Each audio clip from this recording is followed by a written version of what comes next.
Hey everyone, we're back with another chapter book read-along of Holes by Louis Sachar. Now, if you are watching this with someone, take a little bit of time and pause the video and remind yourselves of what has been going on in our story. Do a little review, talk about some of your favorite parts or characters, and then come on back. Because, here goes my quick review. Holes is about a boy named Stanley Yelnats. Now, Stanley is always in the wrong place at the wrong time. He was accused of stealing some very expensive tennis shoes, but all that happened was they fell on his head. The judge gave him two options. He could go to jail or he could go to Camp Green Lake. Camp Green Lake is a camp for boys that have done some pretty bad things. So they go there to dig holes and build character. Now, Camp Green Lake is not either of the things that are in his name. There's no green and there's no lake. They're out on what used to be a lake, digging holes in the hot, hot sun. We learn a couple other things about Camp Green Lake.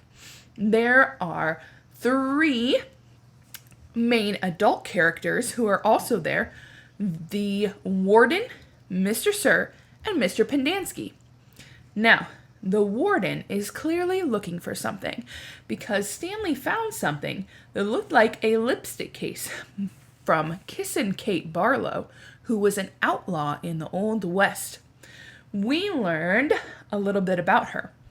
She used to live in the town of Green Lake. She was a school teacher and fell in love with the onion picker named Sam. It was 110 years ago, and people were not great. They did not like Sam and Catherine together because Sam was black, and they ran them out of town and killed Sam. Catherine Barlow then turned into Kissin' Kate Barlow and took her revenge on the town, and then became an outlaw, stealing from banks all up and down the old Wild West. Another thing we learn is that Stanley's great-grandfather was once robbed by Kissin' Kate Barlow and lost all his money, but he survived by going to something that he kept calling God's thumb. We also learn about Stanley's no-good, dirty, rotten, pig-stealing great-great-grandfather. He made a deal with a woman named Madame Zeroni, but he broke the deal, so all of the Yelnats family is cursed. Now, back with Stanley Yelnats, he has made friends with a boy named Zero, been teaching him how to read, and found out how smart this guy is. Well, they have not been very nice to Zero, and Zero ran away from the camp. Now, it is the only source of water for miles around in a desert. And Stanley doesn't know if Zero is okay. So Stanley tries a daring rescue of attempting to steal the water truck, and when he crashes it into a hole, has to run out after Zero, hoping for the best, even though he didn't get the water. Last thing, we learn that Zero's full name is Hector Zeroni. I have a feeling that'll come in a little bit. All right, let's get going with the rest of our story. Let's start with Chapter 33. Chapter 33. He slowed to a walk. As far as he could tell, nobody was chasing him. He could hear voices coming from back by the truck, but couldn't make out the words. Occasionally, he'd hear the revving of the engine, but the truck wasn't going anywhere anytime soon. Stanley headed in what he thought was the direction of Big Thumb. He couldn't see it through the haze. Walking helped him calm down and allowed him to think clearly. He doubted if he would make it to Big Thumb, and with no water in his canteen, he didn't want to risk his life on the hope that he'd find refuge there. He'd have to return to camp, he knew that, but he was in no hurry. It would be better to return later, after everyone had a chance to calm down. And as long as he'd come this far, he might as well look for 0. He decided he would walk as long as he could, until he was too weak to go any further. Then he'd turn around and go back. He smiled as he realized that wouldn't quite work. He would only go halfway as far as he thought he could go, so that he could still have the strength to return.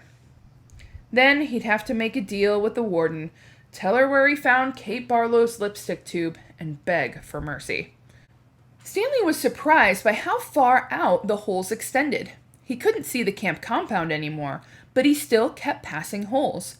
Just when he thought he'd passed the last hole, he'd come across another cluster of them, a little further away.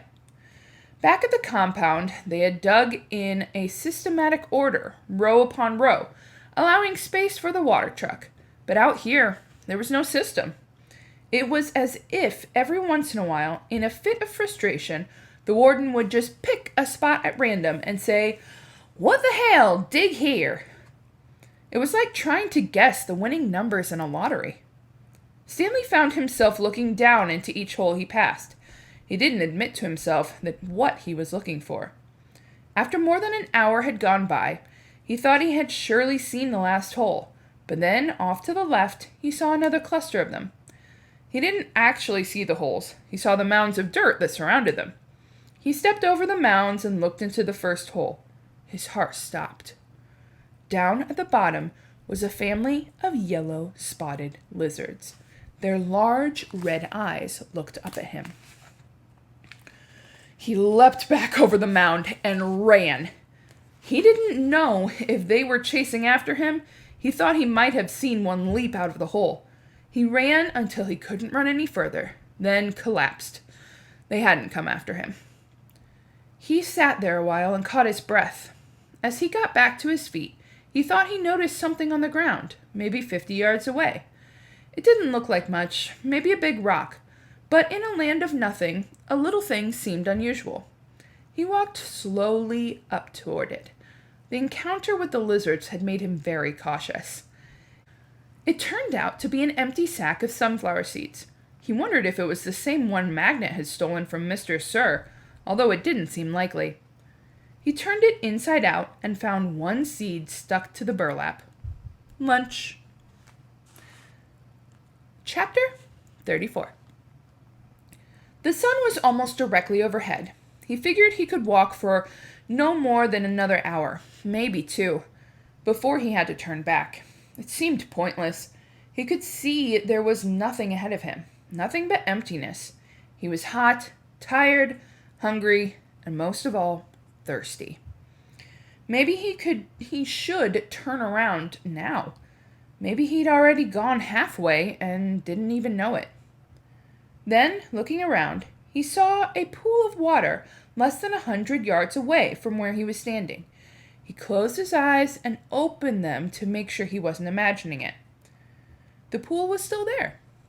He hurried toward it. The pool hurried away from him, moving as he moved, stopping when he stopped.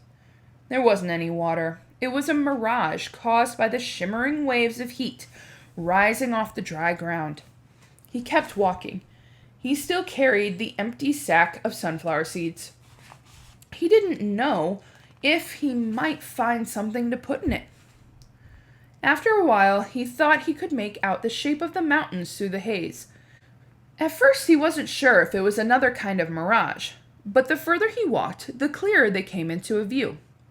Almost straight ahead of him, he could see what looked like a fist, with its thumb sticking straight up. He didn't know how far away it was. 5 miles? 50 miles? One thing was certain. It was more than halfway. He kept walking toward it, although he didn't know why. He knew he'd have to turn around before he got there, but every time he looked at it, it seemed to encourage him, giving him the thumbs up sign. As he continued walking, he became aware of a large object on the lake. He couldn't tell what it was, or even if it was natural or man-made. It looked a little like a fallen tree, although it didn't seem likely that a tree would grow out here. More likely, it was a ridge of dirt or rocks. The object, whatever it was not on the way to Big Thumb, but far off to the right. He tried to decide whether to go to it or continue toward Big Thumb, or maybe just turn around. There was no point in heading toward Big Thumb, he decided. He would never make it. For all he knew, it was like chasing the moon. But he could make it to the mysterious object. He changed directions. He doubted it was anything, but the fact that there was something in the middle of all this nothing made it hard for him to pass it up. He decided to make the object his halfway point. He hoped he hadn't already gone too far. He laughed to himself when he saw what it was. It was a boat. Or part of a boat, anyway. It struck him as funny to see a boat in the middle of this dry and barren wasteland. After all, he realized, this must have once been a lake. The boat lay upside down, half buried in the dirt. Someone may have drowned here, he thought grimly, the same spot where he could very well die of thirst. The name on the boat was painted on the back. Upside down, red letters were peeled and faded, but Stanley could still read the name, Mary Lou. On one side of the boat there was a pile of dirt, and then a tunnel leading down below the boat. The tunnel looked big enough for a good-sized animal to crawl through. He heard a noise. Something stirred under the boat. It was coming out. "Hey!" Stanley shouted, hoping to scare it back inside. His mouth was very dry, and it was hard to shout very loudly. "Hey!" the thing answered weakly. Then a dark hand in an orange sleeve reached up out of the tunnel. Chapter 35. Zero's face looked like a jack-o'-lantern that had been left out too many days past Halloween, half-rotten with sunken eyes and a drooping smile. "Is that water?" he asked. His voice was weak and raspy. His lips were so pale they were almost white, and his tongue seemed to flop around uselessly in his mouth as he spoke, as if it kept getting in the way. "It's empty," said Stanley. He stared at Zero, not quite believing he was real. "I tried to bring you the whole water truck, but," he smiled sheepishly, "I drove it into a hole. I can't believe you're—" "Me either," said Zero. "Come on, we've got to get you back to camp." Zero shook his head. "I'm not going back." "You have to. We both have to." "Want some sploosh?" Zero asked. "What?" said Stanley. Zero shaded his eyes with his forearm. "It's cooler under the boat," he said. Stanley watched Zero crawl back through the hole. It was a miracle he was still alive, but Stanley knew he would have to get him back to camp soon, even if he had to carry him. He crawled after him and was just able to squeeze his body through the hole. He never would have fit on his first day at Camp Green Lake. He'd lost a lot of weight. As he pulled himself through, his legs struck something sharp and hard. It was a shovel. For a second, Stanley wondered how it got there. Then he remembered that Zero had taken it with him after striking Mr. Pendanski. It was cooler under the boat, which was half buried in the dirt. There were enough cracks and holes in the bottom of the boat, now the roof, to provide light and ventilation. He could see empty jars scattered about. Zero held a jar in his hand and grunted as he tried to unscrew the lid.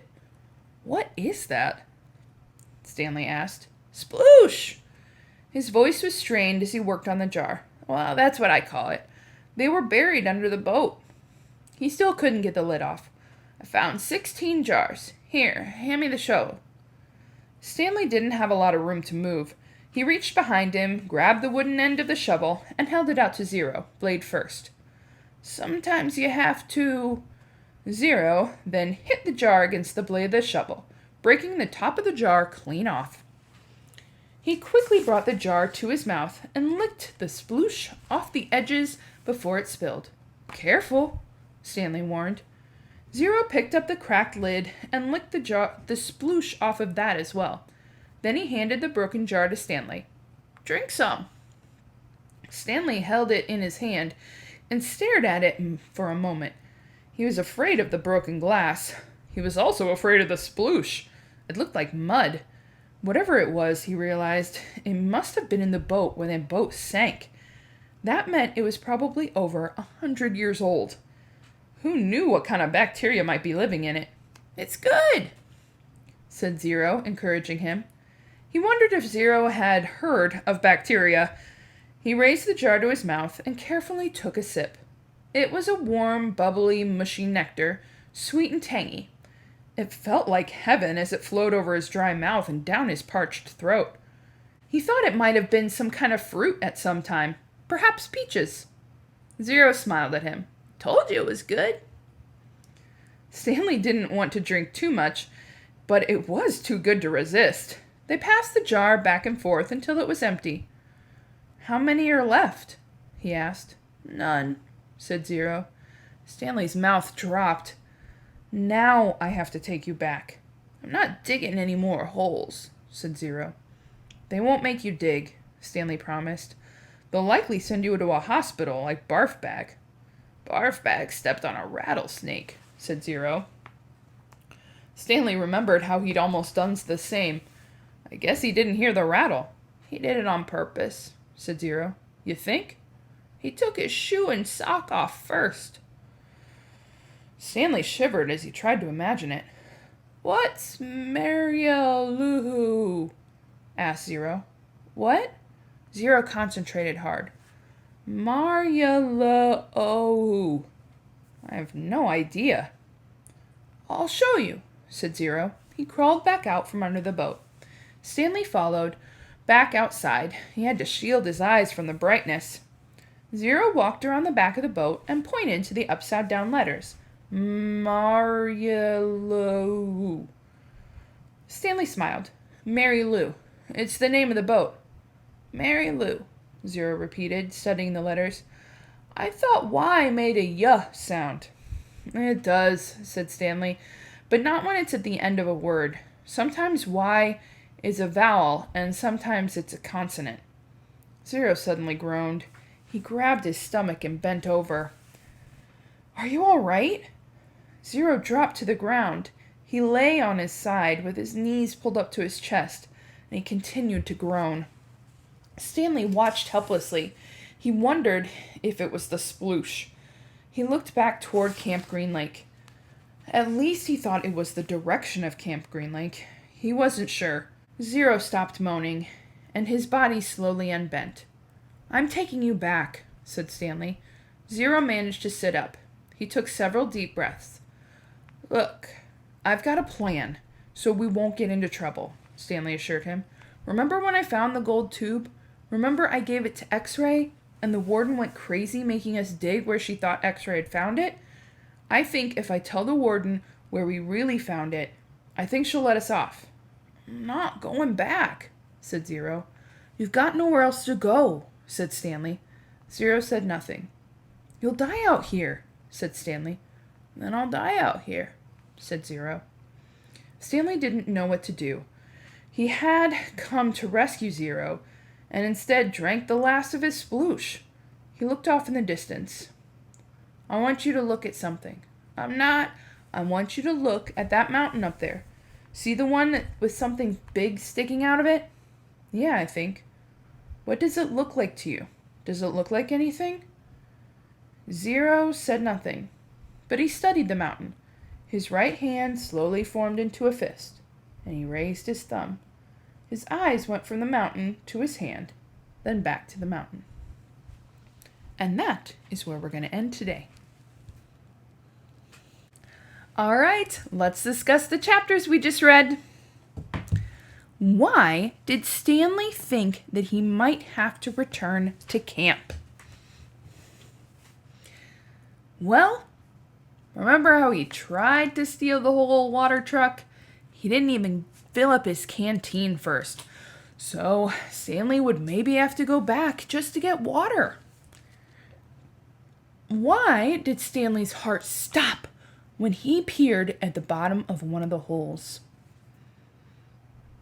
At the bottom of the hole, there was a whole family of yellow spotted lizards. Remember, those are very, very poisonous. What did Stanley have for lunch that day? One sunflower seed. Explain why the pool of water kept moving as Stanley was walking. It's what's called a mirage. So a mirage is something that it's kind of like a shiny thing with the light and the heat, and it's not really there.